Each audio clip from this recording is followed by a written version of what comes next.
Di lingkungan saya yang saya awasi dalam setiap hari, tiap sore saat orang lain ke sawah itu dia babat rumput, dia anak-anak sekolah ini mau nongkrong di saung kok, minum-minum. Motornya dibarisin dan saya cek itu motornya leasing semuanya. Orang tuanya apa? Tiap hari pegang kepala. Kenapa? Store motor, bayar BBM, bayar kuota, uang jajan. Di otak ketu orang tua hari ini adalah penderitaan. Kenapa? Kehadiran anak tidak membuatnya kebahagiaan. Dulu orang tua kita punya anak 12, nggak jadi problem, mapan hidupnya. Kenapa? Kedua-belasnya berperan ekonomi dalam rumah tangganya. Yang satu nyapu, yang satu nyuci, yang satu masak, yang satu ngambil kayu bakar, yang satu ngambil ikan di sungai, yang satu ngambil rumput. Semuanya bergerak menjadi kekuatan ekonomi. Hebatnya luar biasa. Pertanyaan saya, ada gak generasi hari ini yang punya 12 kemudian dia mapan? Gak ada.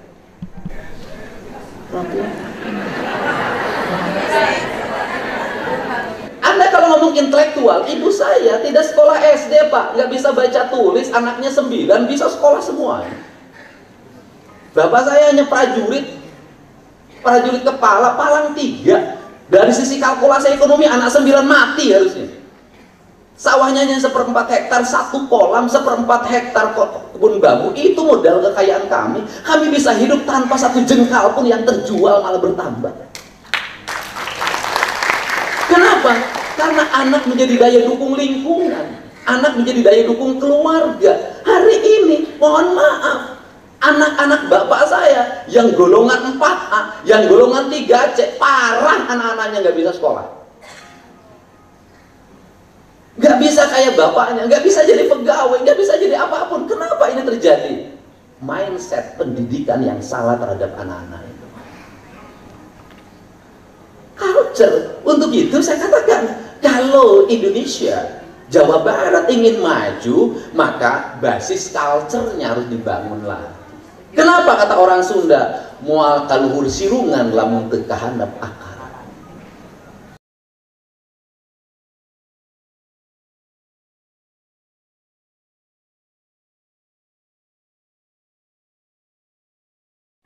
Assalamualaikum warahmatullahi wabarakatuh. Sahabat, teman-teman dan saudara-saudara, dulur wargi sedaya, mudah-mudahan sehat walafiat dan berjumpa kembali bersama Lamunan Hati Islami Channel. Dan mudah-mudahan kita selalu dalam lindungan Allah Subhanahu wa Ta'ala. Amin ya Rabbal Alamin. Sahabat seiman dan setanah air di mana saja berada, pada kesempatan yang berbahagia ini kita akan membahas tentang kegiatan Kang Deddy Mulyadi sebagai Gubernur Jawa Barat terpilih 2025-2030. Mudah-mudahan Kang Deddy Mulyadi selalu sehat walafiat dan dijaga oleh Allah. Amin ya Rabbal Alamin. Sahabat dan saudara-saudaraku, wargi sadaya, khusus ke orang Jawa Baratnya, mudah-mudahan itu aya ginanjar kawilujengan, ya, aya hibar, mudah-mudahan kapayun atunya pembangunan di Jawa Barat majeng, dan rencana atau semboyan Jawa Barat istimewa itu bisa terwujud dan tercapai. Amin ya Rabbal Alamin. Sahabat dan saudara-saudara, pada kesempatan ini Kang Deddy membahas atau dalam satu acara Hari Guru, ya, Hari Guru Nasional. Ini jadi beliau berbicara di hadapan para guru, ya, yaitu yang dibahas tentang pendidikan telah kehilangan akar tradisi dan pendidikan juga telah ketinggalan teknologi. Nah, ini satu kalimat yang sangat bermakna, yang punya arti lebih luas lagi, dan bagaimana penjabarannya menurut dan pendapat Kang Deddy yang disampaikan kepada para guru dalam sebuah acara Hari Guru ini. Dan mudah-mudahan apa yang disampaikan ini adalah satu rencana pembangunan pendidikan keluarga di Jawa Barat, dan mudah-mudahan ini mendapat satu jalan dan perkembangan yang signifikan. Dan untuk itu, sahabat dan warga sadaya, mari kita simak pembicaraan atau pemaparan atau pembahasan yang disampaikan oleh Kang Deddy Mulyadi sebagai Gubernur Jawa Barat terpilih. Apa yang dimaksud dengan pendidikan telah kehilangan akar tradisi dan pendidikan ketinggalan teknologi. Nah, kita simak baik-baik, ini penting, sangat penting, sebab ini menyangkut manfaatnya untuk keluarga kita, untuk anak-anak kita, dan untuk cucu-cucu kita ke depan. Untuk itu, simak videonya, jangan di-skip agar tidak gagal paham. Yuk kita simak, dan jangan lupa di like dan di subscribe. Bagi yang sudah subscribe, saya ucapkan terima kasih. Mudah-mudahan Allah beri segala kemudahan, dan Allah beri rezeki yang banyak dan bermanfaat, juga Allah beri umur yang panjang dan barokah. Amin ya rabbal alamin. Yuk kita simak video pemaparan Kang Deddy Mulyadi tentang makna ini semua. Yuk kita simak bersama. Kang Haji Deddy Mulyadi.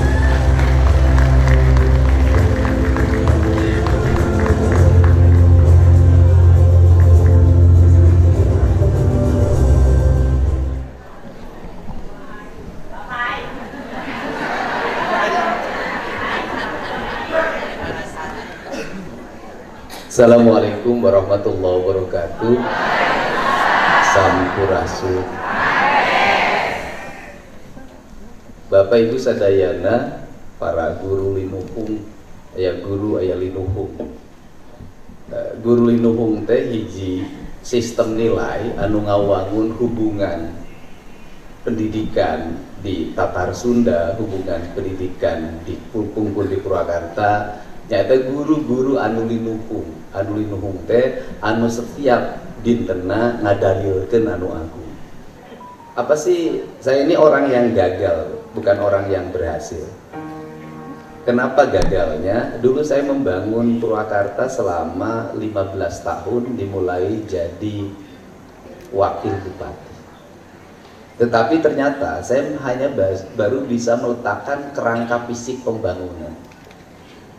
Saya belum bisa menginternalisasikan nilai-nilai ideal yang menjadi keyakinan saya itu masuk dalam sumsumnya birokrasi dan para penyelenggara pemerintahan, sehingga tidak bisa memahami apa sih tujuan Deddy Mulyadi, apa yang menjadi gagasannya, dan apa yang menjadi goal tujuannya.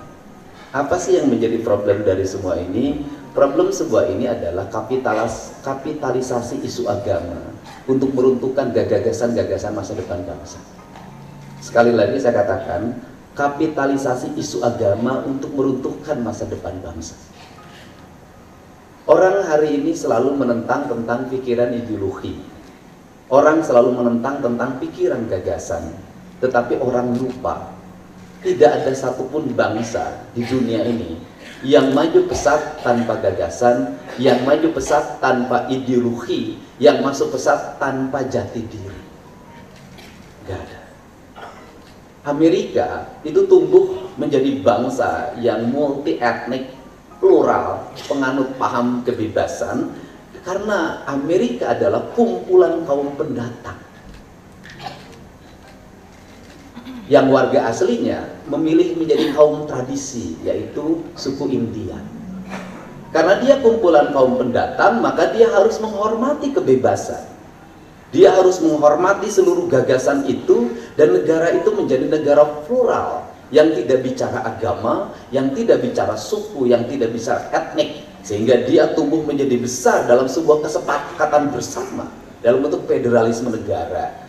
Dan gagasan-gagasan itu terus ditumbuhkan sehingga dia menjadi kekuatan dunia yang ingin menguasai seluruh dunia, di mana dia ingin menjadi sentral bahasa, dia ingin menjadi sentral makanan, dia ada sentral pakaian, dia ada sentral seni, dia ada sentral ekonomi, dan dia sentral dari kekuatan militer.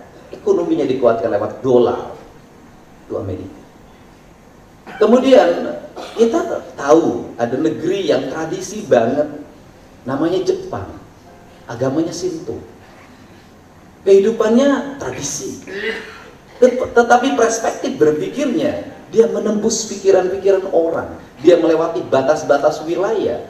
Kegagalan dalam diplomasi perang yang melahirkan bom di Hiroshima dan Nagasaki tak membuatnya terpuruk. Dia menggerakkan seluruh guru sebagai komponen dari negara. Dia membangun adiluhung sebuah bangsa, dan dia memilih harakiri menjadi seseorang pejabat daripada gagal dalam melaksanakan tugas. Dia berhasil.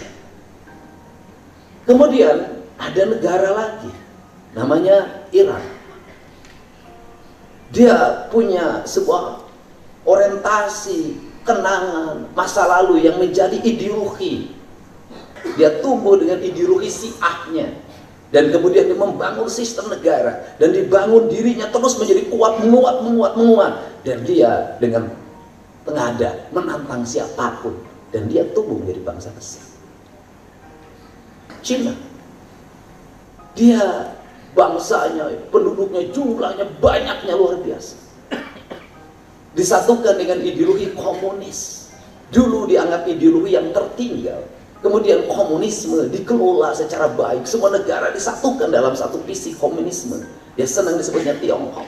Nah, kemudian memasuki era kapitalisasi. Dia mengkapitalisasi komunisme jadi kekuatan. Di mana apa? Negara memiliki peran sentral ekonomi. Negara memiliki, dia membangun jalan, membangun jembatan, membangun kereta, membangun teknologi. Negara memberikan dorongan terus fiskalnya terhadap para pemikir, para pengusaha, disubsidi secara terus-menerus. Dia ciptakan mobil, dia ciptakan kereta, diciptakan kain. Negara mensubsidi terus. Agar apa? Agar dia bisa jualan ke luar negeri. Siapa yang pelanggan dari seluruh barangnya? Indonesia seneng barang murah, beli di media sosial, harganya murah, bangkrut industri tekstil Indonesia. Sebentar lagi mungkin industri otomotif akan banyak yang gulung tikar. Kenapa? Orang jual 1 miliar mobil, dia bisa jual 350 juta. Kenapa? Tujuannya adalah seluruh masyarakat dunia menjadi pelanggannya, seluruh industri bangkrut, sehingga dia menjadi raksasa. Kenapa? Hanya dengan sistem itu. Nah, pertanyaannya adalah, Indonesia itu negeri apa? Kita ini ideologinya apa sih? Nah, ya kalau mau bicara Indonesia, kalau hanya bicara Indonesia dalam teks undang-undang, kalau hanya bicara Indonesia dalam kesepakatan politik elit, sampai kiamat kita nggak akan maju. Kenapa? Elit berubah, Pak. Pak Harto 32 tahun berkuasa, ganti lagi, berubah lagi kebijakannya. Ganti lagi, berubah lagi kebijakannya. Ganti lagi, berubah lagi kebijakannya. Apa di Indonesia yang tidak dirubah dalam waktu cepat? Susah. Sistem yang baik itu mapan. Tidak berubah-ubah dalam setiap waktu. Tidak menjadikan percobaan. Kenapa ini terjadi? Karena tidak memiliki latar nasionalisme, ideologi religius. Dia berpandangan, yang satu berpandangan ke barat, yang satu berpandangan ke timur tengah. Bingung, nyusun undang-undang jadi bingung, semuanya menjadi bingung. Akhirnya kompromi. Pasal kompromi, undang-undang kompromi, konstitusi kompromi, terus saja pragmatisnya. Nah, sedangkan dasar ideologi bangsanya makin rapuh. Sehingga saya melihat pendidikan itu ada 2 ancaman terhadap pendidikan Indonesia pada para guru. Pertama adalah ancaman ditinggalkannya tradisionalisme. Ditinggalkannya tradisionalisme adalah ancaman. Kenapa? Orang kehilangan tradisinya.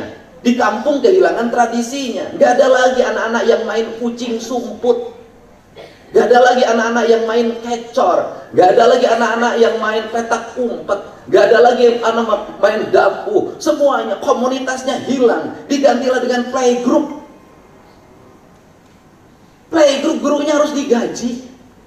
Anak-anak jadi struktural, kan harus diseragamkan. Pola permainannya diganti oleh pola permainan proyek. Ada alat peraganya, ada beli sorodotan, ayun-ayun, semuanya berbasis duit, berbasis proyek. Nilai-nilai alamiah yang itu menyatukan manusia dengan lingkungannya runtuh. Dari situ anak lagi tidak mengenal lagi pematang sawah, anak tidak lagi mengenal perikanan, anak tidak mengenal sungai, anak tidak mengenal danau, anak tidak mengenal pohon, anak tidak mengenal oksigen. Semuanya tidak dikenalinya. Dia hilang dalam pikirannya. Apa dalam masa depannya? Akhirnya dunia pertanian runtuh. Kenapa dunia pertanian runtuh? Runtuh sebentar lagi, 25 tahun lagi runtuh. Kenapa? Tidak ada lagi generasi pertanian Indonesia. Saya tinggal di desa. Saya tahu betul bahwa yang nanduri itu tidak ada yang berusia 20 tahun. Saya tahu betul bahwa yang nyangkul sudah tidak ada yang berusia 20 tahun. Saya tahu betul semua usianya di rata-rata di atas 50 tahun. Dia bertahan 15 tahun lagi. Hilang generasi petani Indonesia. Siapa yang akan nyangkul ke depan? Kemudian orang ngomong teknologi, lari lagi, kan bisa menggunakan teknologi. Emang teknologinya teknologi mana yang akan digunakan?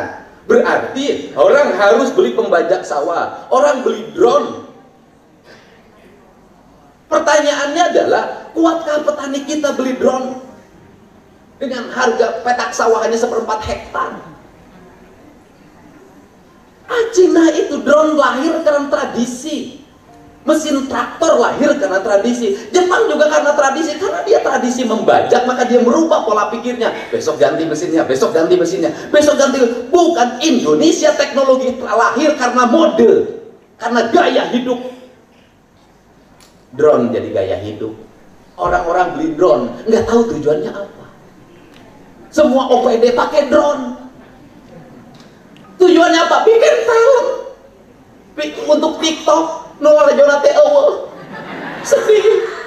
Drone mahal-mahal, like-na saeutik, komen-na saeutik, dicarikan anak buah nanti komen atau siapa komen cicing wae. Eta bapak tadi make drone gaya kacau. Ini harus ini piranti yang harus dibenar. Kalau ingin kita punya masa depan. Nah, itu di kaum tradisi hilang, semuanya hilang. Tradisi makan hilang, memasak hilang. Jangankan garap sawah, saya cek silakan seluruh anak perempuan anak sekolah SD, SMP, SMA, mana yang bisa masak? Padahal dari tradisi masak melahirkan industri. Menjahit, dicek silakan ada anak-anak sekolah sekarang yang bisa menjahit. Padahal fashion Cina itu karena tradisi. Kita bahan dasarnya dihilangkan, kecintaan lingkungannya dihilangkan. Siapa yang membunuh itu? Sekolah. Saya ini udah sampai pada tingkat ini ada kejahatan baru yang dicetak. Kejahatan apa? Orang lupa. Di lingkungan saya yang saya awasi dalam setiap hari, tiap sore saat orang lain ke sawah itu dia babat rumput, dia anak-anak sekolah ini mau nongkrong di saung kok, minum-minum. Motornya dibarisin dan saya cek itu motornya leasing semuanya. Orang tuanya apa? Tiap hari pegang kepala. Kenapa? Store motor, bayar BBM, bayar kuota, uang jajan. Di otak ketu orang tua hari ini adalah penderitaan. Kenapa? Kehadiran anak tidak membuatnya kebahagiaan. Dulu orang tua kita punya anak 12, nggak jadi problem, mapan hidupnya. Kenapa? Kedua-belasnya berperan ekonomi dalam rumah tangganya. Yang satu nyapu, yang satu nyuci, yang satu masak, yang satu ngambil kayu bakar, yang satu ngambil ikan di sungai, yang satu ngambil rumput. Semuanya bergerak menjadi kekuatan ekonomi. Hebatnya luar biasa. Pertanyaan saya, ada gak generasi hari ini yang punya 12 kemudian dia mapan? Gak ada.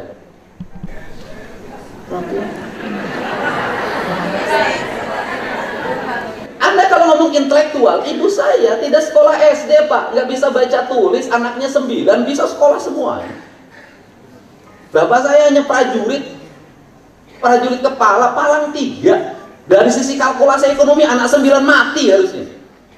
Sawahnya hanya 1/4 hektar, 1 kolam, 1/4 hektar kebun bambu. Itu modal kekayaan kami. Kami bisa hidup tanpa 1 jengkal pun yang terjual malah bertambah. Kenapa? Karena anak menjadi daya dukung lingkungan, anak menjadi daya dukung keluarga. Hari ini, mohon maaf, anak-anak bapak saya yang golongan 4A, yang golongan 3C, parah anak-anaknya nggak bisa sekolah. Nggak bisa kayak bapaknya, nggak bisa jadi pegawai, nggak bisa jadi apapun. Kenapa ini terjadi? Mindset pendidikan yang salah terhadap anak-anak itu. Culture. Untuk itu saya katakan, kalau Indonesia, Jawa Barat ingin maju, maka basis culture-nya harus dibangun lagi. Kenapa kata orang Sunda, moal kaluhur sirungan lamun teu kahandap akar. Basis culture politik itu, saya kalau menjadi terminologi politik, orang meragukan berpolitik saya dari dulu. Kenapa? Kontroversi, melawan arus, menentang pikiran banyak orang. Siapapun dihadapi, nggak mau kompromi. Patung dihancurkan, saya berdiri lagi, bangun lagi patung baru, bukan menyerah dan berkompromi. Kenapa? Saya lagi memperjuangkan ideologi, bukan hanya sekedar ingin menjabat. Kalau hanya sekedar ingin menjabat, nggak usah capek-capek, kompromi saja dalam setiap waktu. Kalau saya mau kompromi, dulu di Purwakarta nggak akan 66%, saya bisa 80%. Tetapi ngapain hidup memimpin kalau nggak punya nilai, kalau nggak ada yang perjuangkan, kalau nggak ada ideologi yang dibangun, kalau nggak ada nilai-nilai masa depan yang ingin diletakkan, sekedar menjabat, nggak usah jadi politisi, jadi pegawai negeri saja, tukang disuruh. Pegawai negeri kan tukang disuruh. Bupati ini, ibu paling hebat. Ganti bupati ini, bapak hebat. Besok hebatlah, bupati nggak diangkat jadi jabatan segitu. Kan itu. Nah, tetapi menurut saya guru nggak boleh begitu. Guru tidak tergantung pada struktur jabatan, karena guru adalah linuhum. Dia adalah orang-orang yang diletakkan di altar, yang guratnya itu adalah gurat air. Kemudian dalam bataranya batara Wisnu, dalam kabataraan. Karena untuk itu dia adalah bebas nilai. Karena dia bebas nilai, dia tidak bisa diintervensi oleh siapapun. Dan guru tidak boleh ada rasa takut oleh siapapun. Kalau guru takut sama kepala sekolah, guru takut sama kepala dinas, sekarang guru takut sama orang tua, sudah mengundurkan diri jadi guru. Kenapa? Kita tidak akan bisa membangun piranti masa depan bagi anak-anak kita. Makanya guru linuhum. Karena guru linuhum dia punya nilai-nilai adiluhum, nggak boleh disentuh, ditempatkan. Ini problem Indonesia adalah salah dalam mempersepsikan guru. Guru diletakkan menjadi komunitas pegawai yang paling mudah digiring dan diarahkan oleh pemimpinnya. Nggak bisa, nggak akan bisa. Apakah Anda mau anak-anak Anda dididik sama orang yang mudah didikte? Saya pasti pilih guru. Bagi anak-anak saya adalah guru yang tidak bisa didikte oleh siapapun. Dia yakin pada kebenaran yang objektif. Itulah guru. Karena itu guru pendidikannya beda, tetapi gurunya harus punya kerangka dasar ideologi. Ideologi yang dikembangkan apa? Ya Pancasila. Ya Pancasila di Nusantara di mana? Ya Nusantara adalah terdiri dari antara. Ya antaranya apa? Ya kalau di Jawa Barat punya ideologi Kesundaan. Karena kalau kita tidak punya ideologi Kesundaan, kita nggak akan bisa kenal tanah kita. Kita bisa nggak kita kenal air kita. Kita nggak kenal udara kita. Kita nggak kenal matahari kita. Kita nggak kenal leluhur kita, karuhun kita yang memiliki keadiluhungan diri. Dan saya katakan pada semuanya, saya sebagai orang Sunda, saya katakan guru linuhum adalah karuhunnya bagi orang Sunda.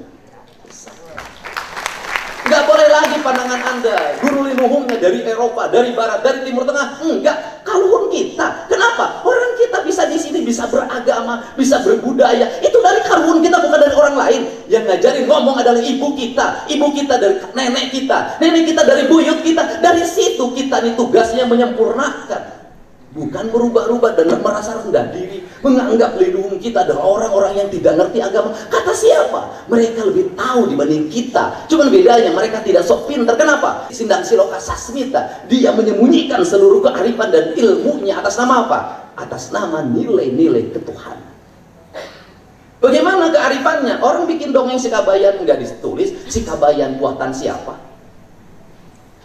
Bagaimana orang Sunda, leluhur Sunda itu dirinya adalah diri yang berpasrah pada Allah, diri yang hirup ukur sasampuran awak ukur sasampayan sariring rindu sarengkak saparipola sadaya kersaning Allah. Nggak ada yang diakui. Siapa yang bikin cerita Lutung Kasarung? Apakah menuntut hak cipta? Tidak.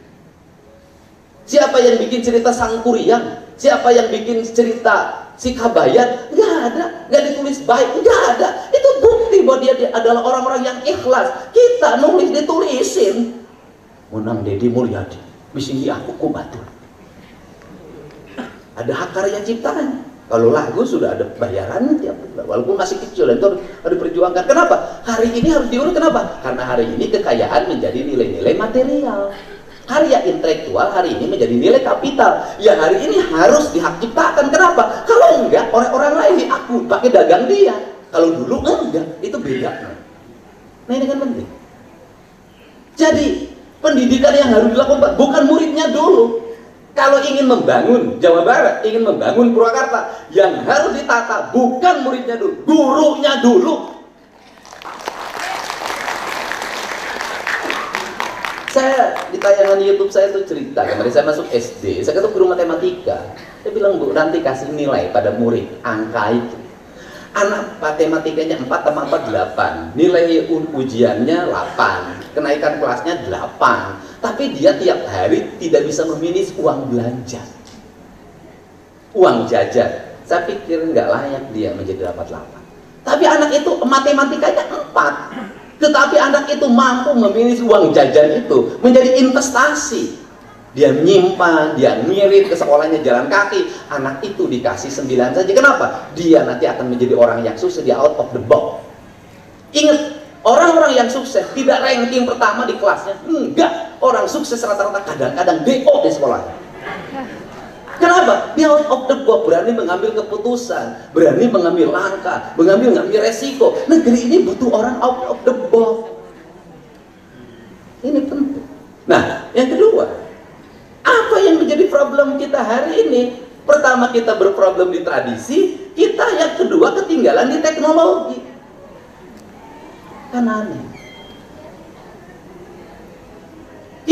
Kita sudah tertinggal menjadi bangsa tradisi, tetapi ketika kita pun tidak berhasil menjadi bangsa yang high tech, bangsa teknologi. Loh, terus yang kita pakai selama ini apa? Kita adalah konsumen dari teknologi. Konsumen dari teknologi. Oke, saya ngomong berulang-ulang. Birokrasi di Jawa Barat sudah digitalisasi. Oke, benar. Birokrasi di setiap kabupaten kota sudah digitalisasi. Makna digitalisasi untuk apa? Efisiensi. Untuk apa? Birokrasi tinggal di tempat, cukup menggunakan perangkat digital untuk komunikasi, maka negara efisien, dapat untung dari belanja teknologi. Belanja untungnya untuk kepentingan apa? Pembangunan. Apa yang terjadi di negeri ini? Belanja digitalisasinya luar biasa banyaknya, belanja makan minumnya tetap gede, perjalanan dinasnya tetap gede, ongkos kantornya tetap gede. Terus digitalisasi buat apa? Nyajung nyangariung, siapa geriung itu? Lamun teu ngariung teu ieu teh dahar barang teh asa teu bermasyarakat. Akhirnya belanja digitalnya gede, belanja mayoranana gede, belanja pikniknya gede, arisia itu nah. Saya orang yang selalu analisis anggaran dari dulu. Karena ngeris anggaran, maka saya dulu selalu, oh nggak bisa, saya sudah tahu di Provinsi Jawa Barat itu nanti yang akan saya sudah tahu itu, yang akan saya efisiensikan lebih dari 3 triliun, saya udah tahu itu di mana judulnya. Kenapa? Ya itu tadi, belanjanya nggak tepat, kirim ke sana 100 miliar. Saya tahu, belanja untuk kepentingan pendidikan saja, itu alat peraga lebih dari 300 miliar saya lihat. Saya musuh buka, saya akan buka itu nanti. Kenapa? Ini duit, nggak akan bisa menjadi kemajuan kalau cara pengelolaan begini. Anda sekda di sini, dulu kepala bidang keuangan saya. Silahkan dicek. Purwakarta ketika saya pemimpin mengalami lompatan-lompatan. Kalau saya orang tanya, ketika berakhir Kang Deddy memimpin, itu ada defisit sekitar 300 miliar. Oh itu ilmu saya. Saya tahu saya tidak akan defisit. Kenapa? Saya tahu bahwa PJ yang mengganti saya tidak akan belanja pembangunan. Di mana-mana ingin cari aman. Yang penting ngabisin dana rutin. Maka saya waktu itu saya duluin, saya bikin pembangunan 3 kali lipat di periode terakhir. Untuk apa? Agar minus. Untuk apa? Agar PJ menggantikan saya tinggal bayar utang karena dia tidak mungkin membangun.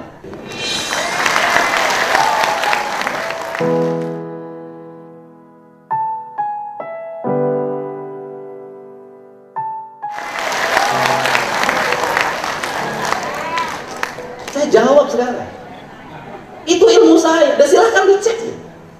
Waktu itu PJ-nya cuma 6 bulan, kalau sekarang kan agak lama. Itu ilmu saya tahu. Maka tugas dia waktu itu, karena tidak akan menganggarkan, dan saya tahu birokrasi yang di Pemda Purwakarta waktu itu. Kalau saya nggak minuskan, itu pasti bisik sama PJ. Pak, zaman Pak Rini begini Pak. Dia ingin nikmatin jalan-jalan, studi banding, segala macam. Kabalik, tahu kelakuan birokrasi. Kenapa? Tetapi birokrasi nggak boleh dikasih ingin senang terus. Kenapa? Loh, harus dikasih susah dong. Harus memikirkan sesuatu yang publik merasakan. Jangan terus dikasih kegiatannya seminar, simposium, sosialisasi, fasilitasi, tapi jalan rudet, sekolah rudet. Gak bisa. Kenapa? Dia harus dibawa pada keyakinan. Birokrasi kalau saya pimpin bukan hanya membelanjakan anggaran dengan tenang, dia harus berpikir bahwa anggarannya akan defisit. Kenapa? Karena itu tantangannya. Karena manusia harus diajak berpikir. Negeri ini rugi Pak, nyekolahin birokrasi S1, S2, S3, kemudian pendidikannya dari mulai apa awal birokrasi? Diklat-PIM, terus pokoknya segala macam. Dan kalau kata Pak Jonan, mantan Menteri Perhubungan, apa sih yang menjadi kelemahan birokrasi Indonesia? Loba teuing sakola. Kenapa? Anda bayangin jadi birokrat, habis waktu untuk sekolah. Aisyah digawe na ira sakola Allah. Habis waktu untuk sekolah. Sekolah wae. Saya birokrasi sekolah. Dan waktu sekolah itu birokrasi ada 2 yang dihasilkan. Satu tidak produktif, dia konsumtif. Tidak produktif di mana? Cicing di ruangan, narumutan akhirnya. Ya dia diceramahin terus. Setelah itu konsumtif. Anak buah udah setor ke tempat sekolah. Negara itu ruginya 3. Sudah rugi anggaran, sudah rugi waktu birokrasi, udah. Sehingga saya katakan dalam perspektif saya, ini kalau ngurus-ngurus begini, lebih baik dibelanjain untuk kepentingan infrastruktur publik dan sumber daya manusia dalam jangka panjang daripada uang dihabiskan untuk itu. Kenapa? Duit yang diambil kita dari mana Pak? Banyak. Sumbernya eksploitasi sumber daya alam, pajak. Kan ini harus dirubah. Nah, bagaimana gagasan saya? Gagasan saya begini. Ke depan, kalau birokrasimu sekolah, nggak usah sekolahnya pergi ke lembaga pendidikannya. Di tempat kerjanya dipanggil itu pengawasnya, widyaswaranya. Di tempat kerjanya itu dia berinovasi. Widyaswaranya melihat ini mau naik jadi eselon 2, eselon 3. Maka di bidangnya itu berinovasi. Inovasi saya adalah ini. Selama 3 bulan itu diawasi, dia berhasil nggak meningkatkan kinerja, birokrasi, efisiensi keuangan, produktivitas, kemudian kebersihan kantornya, lingkungannya, dia selama 3 bulan analisis. Kemudian dia memberikan penilaian, ini layak untuk naik kelas untuk jadi eselon 2. Berhasil 2, 1 efisien, 2 di tempat kerjanya berprestasi. Nggak ada kaitannya situ dibanding eselon 2 ke Thailand. Ketika saya suka dengar dari mereka. Ketika di Thailand bener dia belajar tentang bagaimana orang Thailand bikin durian. Enggak. Ini kebodohan ini nggak boleh terus berulang. Ya harus dirubah dong. Kalau ini kita ingin maju kok. Nah, karena kita perangkatnya teknologinya tertinggal, akhirnya kita konsumen, maka saya bilang, sekarang tuh kita harus bisa mulai memilah anak-anak kita. Nggak boleh lagi dibikin menjadi sama. Ngomong pendidikannya jangan lagi ngomong zonasi.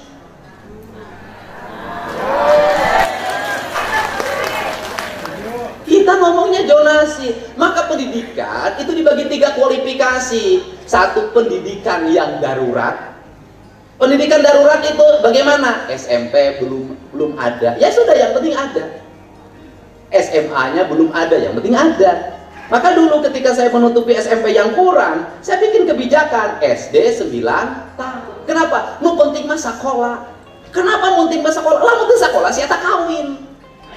Nanti usia di bawah umur pernikahannya tinggi. Setelah pernikahan tinggi nanti anak boga anak. Setelah itu diceraikan. Salakina kawin deui, yang jadi beban ibunya. Aing cerai aman. Ya, kita bisa, nggak ada problem. Kenapa? Kita nggak ngomongin lagi biaya pendidikan anak, malah rebutan untuk ngurus anak. Kan nggak ada problem. Anak menjadi kelebihan kasih sayang, bukan kekurangan kasih sayang. Tapi perceraian yang terjadi di Jawa Barat, suaminya kawin lagi, ninggalin anak 3, yang jadi beban ibunya. Sudah harus ngurus anaknya, kemarin hutang bekas hajat belum terbayar. Saya itu riset Pak, nggak main-main yang begitu. Kemudian dia nginjem ke bank emo, dibayar pakai bank keliling. Alternatif jurus terakhir jadi TKI ke Timur Tengah, itu alternatif. Di sananya gagal, ketemu sama majikannya yang galak, atau tertipu oleh calon tenaga kerja.